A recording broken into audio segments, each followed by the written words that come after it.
Vážení sousedé, mám pro vás radostnou zprávu. Zastupitelstvo městské části Praha 12 zamítlo podnět na změnu územního plánu na stráň za mnou, která se nazývá Na Bellarii. Metrostav opětovně přišel s tím, že by zde chtěl změnit územní plán, tak, aby zde mohl postavit svých 14 vil. Na to vůbec nemá žádný nárok.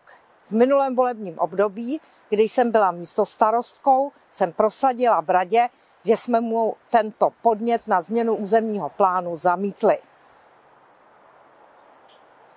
Tentokrát radnice uspořádala anketu mezi místními občany. Bohužel ji však doprovázela řada manipulací.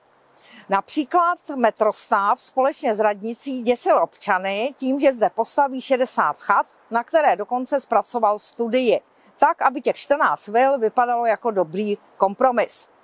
My jsme to však samozřejmě odhalili, sepsali do letáku, lidem jsme leták roznesli a vystoupili jsme také na veřejném projednání s občany.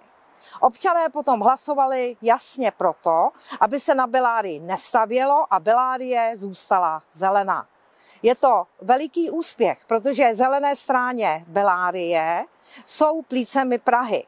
A takto to míní i metropolitní plán, který zde plánuje park. Děkuji všem občanům, kteří se nenechali zastrašit.